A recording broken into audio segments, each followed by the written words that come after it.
Tuhan sertamu.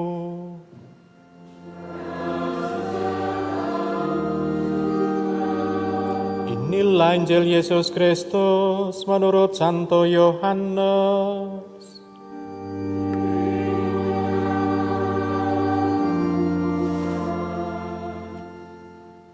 Pada suatu malam, Yesus bersabda kepada Nikodemus, "Sama seperti Musa meninggikan ular di padang gurun, demikian pula Putra Manusia harus ditinggikan, supaya setiap orang yang percaya kepadanya beroleh hidup yang kekal. Karena begitu besar kasih Allah akan dunia ini, sehingga Ia mengaruniakan putranya yang tunggal, supaya setiap orang yang percaya kepadanya tidak binasa, melainkan beroleh hidup yang kekal. Sebab Allah mengutus putranya ke dalam dunia bukan untuk menghakimi dunia, melainkan untuk menyelamatkannya oleh Dia. Barang siapa percaya kepadanya, ia tidak akan dihukum. Barang siapa tidak percaya, ia telah berada di bawah hukuman, sebab ia tidak percaya dalam nama Putra Tunggal Allah. Dan inilah hukuman itu. Terang telah datang ke dalam dunia, tetapi manusia lebih menyukai kegelapan daripada terang, sebab perbuatan-perbuatan mereka yang jahat. Sebab barang siapa berbuat jahat, membenci terang, dan tidak datang kepada terang itu, supaya perbuatan-perbuatan yang jahat itu tidak tampak. Tetapi barang siapa melakukan yang benar, ia datang kepada terang, supaya menjadi nyata bahwa perbuatan-perbuatannya dilakukan dalam Allah." Demikianlah Injil Tuhan.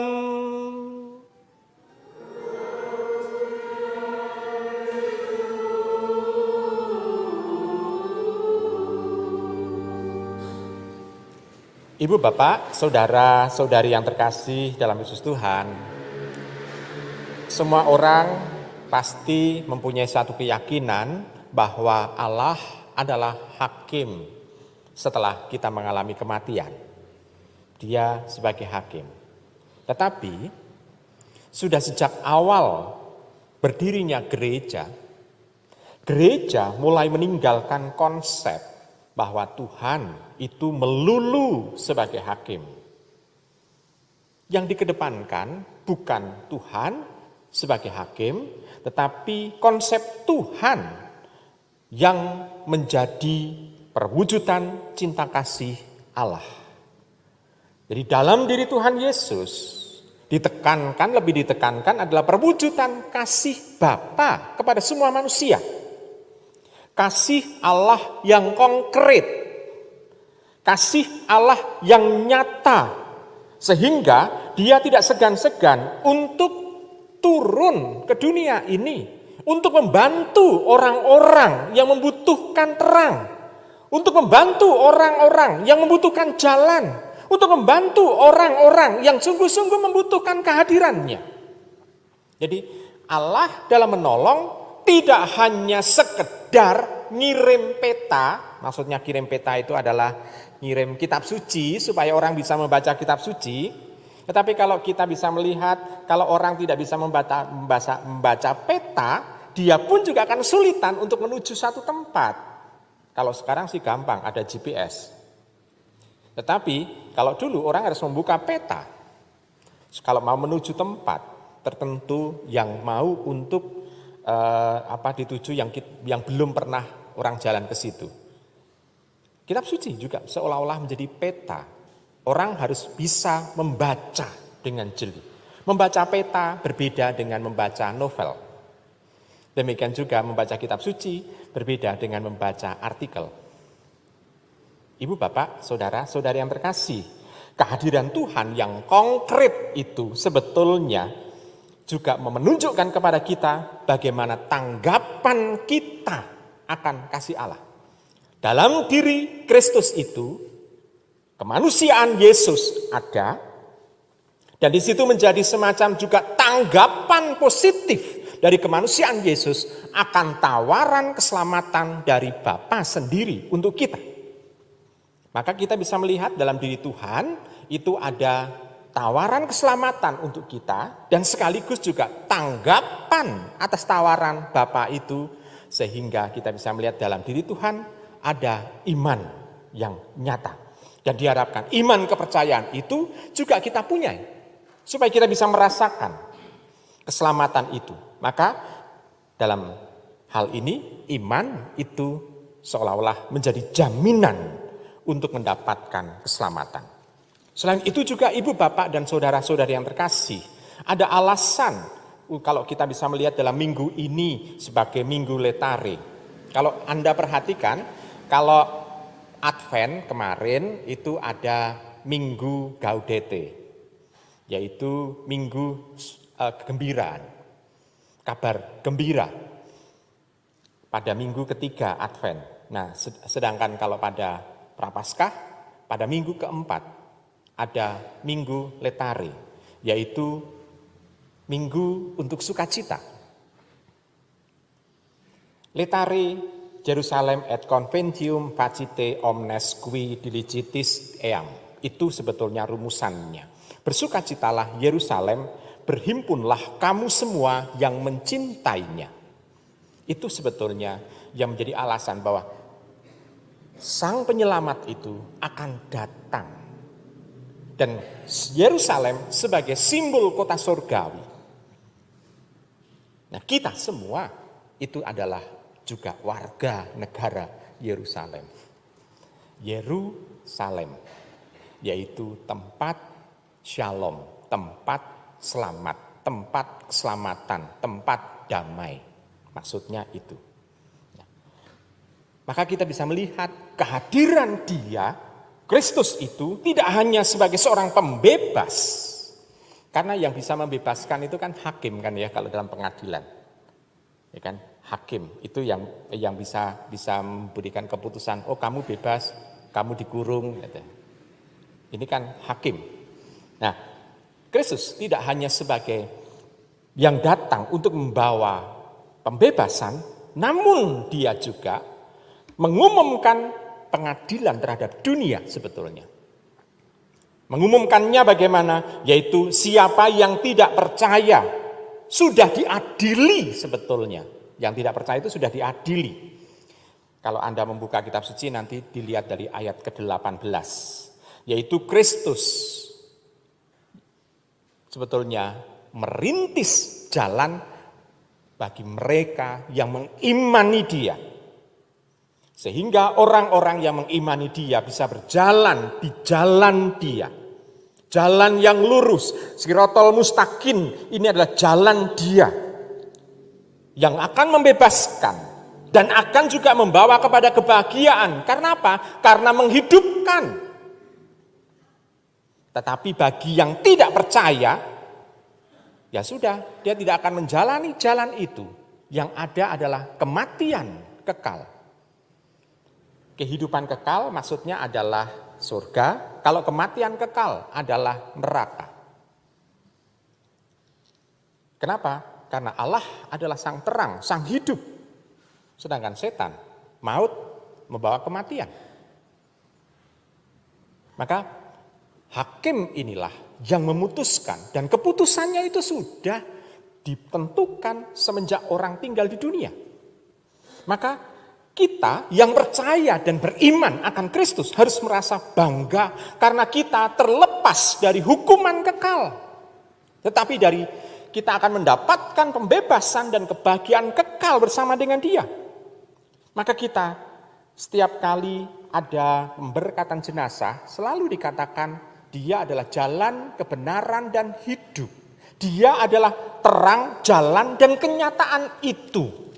Jadi bukan sebagai sesuatu yang angan-angan keselamatan itu, tetapi sungguh keselamatan itu sudah ada di tangan kita. Hanya sekarang masalahnya, apakah kita tetap mau menggenggam keselamatan itu? Atau justru mau melepaskan? Ini tergantung dari kita. Maka kita mencoba untuk melihat, yaitu belajar dari kehidupan kita. Belajar dari kehidupan diri kita sendiri sebagai pribadi.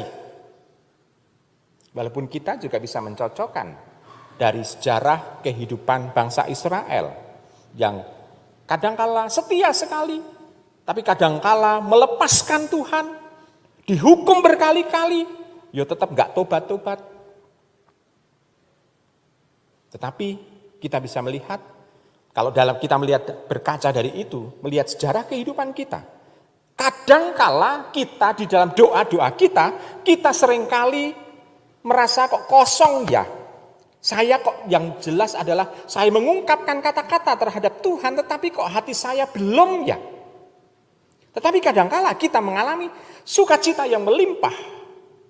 Setiap doa kok saya seringkali merasakan ada kehangatan.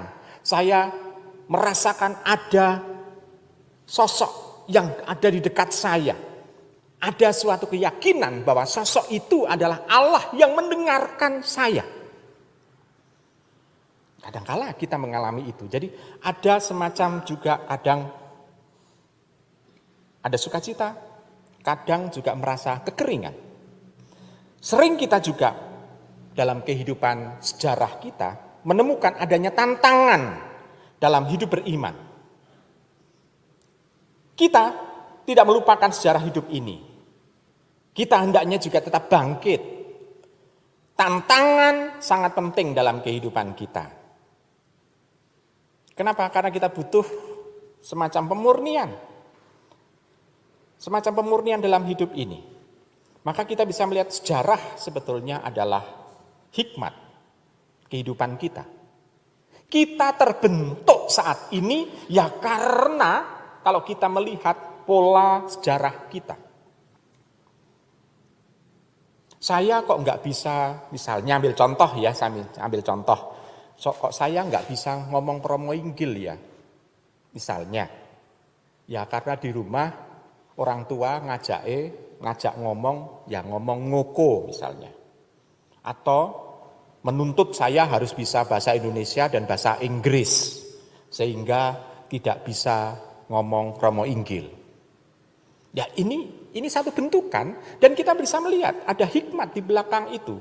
Walaupun kita belajar bahasa Inggris, tetapi apakah kita juga mempunyai cita-cita bahwa besok kita akan menggunakan bahasa Inggris itu kalau pergi ke Inggris? Belum tentu. Tetapi apakah kita tidak mau meninggalkan tanah Jawa yang membutuhkan bahasa Jawa? Belum tentu.